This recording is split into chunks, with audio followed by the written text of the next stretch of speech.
it's normal for you to be bored at this stage of FIFA. There's not a lot left for you to do if you have been playing since the beginning. That's why I've got a list of things that you can do if you are bored of FIFA 22 Ultimate Team. But before I do get into the video, if you're looking to get some very easy coins, then there is no better place than Meal Factory. Head over there to get yourself some cheap, fast FIFA coins, completely reliable, and if you use Fnatic5 at checkout, you'll also get yourself a 5% discount.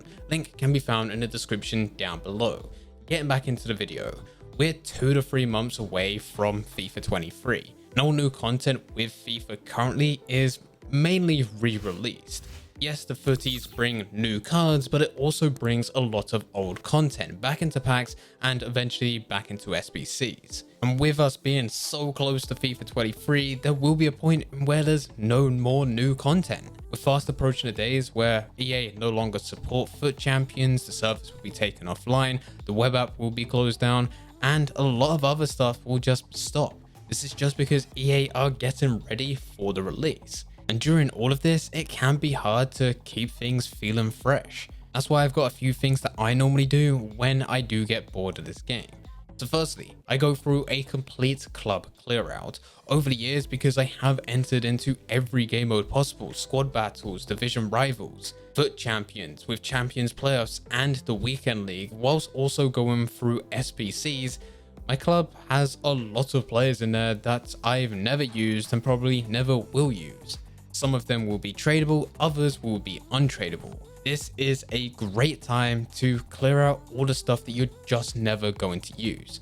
If they are tradable, you can list them onto the transfer market. For everyone else that is untradeable, you can just throw them into SBCs in hopes, especially during now as footies has been released, hopefully you can get some of those players that you did try and get before, but unfortunately you just did not have the luck. This is your second time where you can hope to try and get them. It's still not guaranteed, but you are giving up items that you're never going to use anyway, so it's worth going through.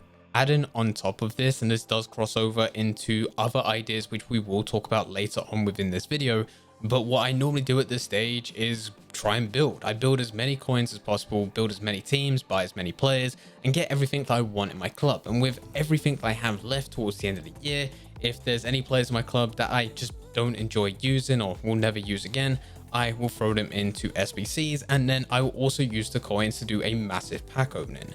Normally I have a couple million, this year slightly less just because I've been buying loads more players, but it's always been a tradition within the final week of FIFA 22, with the following week FIFA 23 being released. That is normally when I go and do this massive pack opening. And it's fun to use this time to build towards that and then just end this year with a bang. The second thing to do if you are bored is look to buy players and build new teams. We did just briefly cross over this with our previous point. This is a great time to do it. For me, I don't have that competitive nature anymore. I don't really care about FUTChampions, so I am only going through division rivals and friendlies. Both game modes great for me to just put together a team and just play with it. If I win, awesome, I won a game, I get some coins. If I lose, awesome, really don't care, it doesn't mean anything, and I still get coins at the end.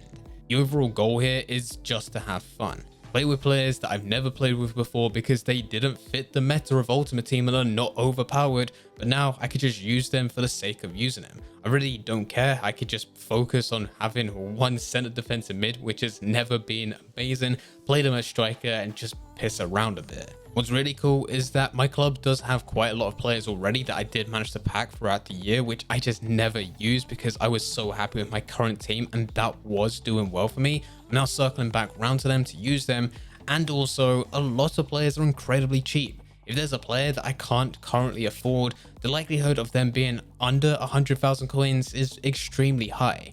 It honestly won't take me long to trade to that player. I could probably do it in a day if I really wanted them, and then buy them, store them in my club, play with a few games, and then I've got them forever. And I've been doing this for about a month now, and I'm loving it. Like, it's honestly great for me to spend my time doing this. I built some pretty weird and wonderful teams, a lot of them being awful, but it doesn't matter because I had fun with them at the end of the day. If you're someone that wants to set out goals for yourself, and you don't just want to build random teams and play with them and that's just not for you, then you can also look at personal leaderboard challenges. This is something that I used to do back in the day, mainly through trading and nothing else, but there are options. Not many people use the leaderboards, but there is an option for you to go over, look through your club, and you can compare how you compare against the top 100 or within your friends list. And what I always wanted to do was be one of the top traders within my friend list. Not the top 100 because that's actually ridiculous, but just between me and my friends, I wanted to have the biggest trade profit. If trading isn't something that you enjoy, you could always look at games, match earnings, your record, your total value of your club, or even just having the highest club rating. Some of these are easier than others, but it's entirely up to you what you really want to push for. There's nothing too crazy. You don't get anything special for being the top trader at your friends list or playing the most games. These are just personal goals that you can go through. And even though I'm not going to be doing it this year because I do just want to buy the players that I want to buy and build the teams I want to build and have fun with them, in previous years, this is something that I used to do all the time. And it definitely gives you something to push towards during these really boring stages of FIFA. You'll be surprised of how quickly time will go. And then FIFA 23 is here and then everything doesn't really matter, but it did feel like time passed very quickly. Another challenge that people do during this stage is to start a completely new Ultimate Team to see what they can achieve between now and the end. We have 2 months, and for a lot of people, they think that they can build an insanely good team just because of how cheap the transfer market is, and they want to see exactly how well they can do. You would simply just create a completely new account and go through the whole process again, starting completely fresh. The only difference this time around is everything is a fraction of the price, especially if you did go into FIFA 22 on its release. Rare gold players back then, Messi, Mbappe, Ronaldo, were all 600-700k plus. Ronaldo was around 900k and Mbappe I think peaked at 1.4 million coins on Xbox. Now all 3 of those players are less than 100k. Not to mention that when you do start a completely fresh account, you're back into Division 10. You'll be coming up to players who are doing a very similar thing, or players that just never manage to get out of those lower divisions. Games tend to be a lot less sweaty. But a good thing with starting a completely new account now is that there are also other benefits. Firstly, it does increase your chances of there being another beta code for you to have with the FIFA 23 beta, which normally kicks off sometime in August. You still have an incredibly low chance of being invited, but having 2 accounts doubles your chances. I've said this story quite a few times in previous videos, but I've never been invited to a FIFA beta before. And I've been playing since the very beginning. I did start in FIFA 09 with Ultimate Team. I dabbled within FIFA 10, missed FIFA 11 just because for some reason my account, it just wouldn't let me sign into Ultimate Team. And then FIFA 12 is when I just became a hardcore fan. I was playing every year from the moment FIFA was released to the moment it died and then a new one was released again. And I never got invited until last year when I created 4 or 5 separate accounts, and 2 of those new accounts did get invited to the FIFA 22 beta. As said, it's still not guaranteed to happen for you, but you do increase your chances. And I experienced that firsthand last year. The other benefit is even if you don't get invited to the FIFA 23 beta, you still have those accounts ready for FIFA 23's release. You will be able to use those accounts with FIFA 23 and you will be able to claim loyalty packs. This is where you can switch between all the accounts that you create, open the packs, see what you get, and just stick with the account that has the best packs. Or for a lot of players, what they do is go through all of these accounts, play through them, play games on each, trade on each, and then also go through the starter SBCs, which normally you're always able to profit from, build up coin balances on each, and then transfer them slowly to one account. Now this is against the EA's terms of service, but people have done it in the past and they have got away with it.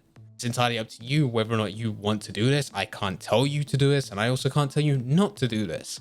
But this option is only available to you if you start new accounts now, which is the whole purpose of this video, as it does give you something to do right this second if you are bored of FIFA 22, another goal which you can push for. And the final thing on my list, if you are bored of FIFA 22, you could always just play a different game. I know loads of people hate this advice, especially if you're very specific on the type of games that you enjoy.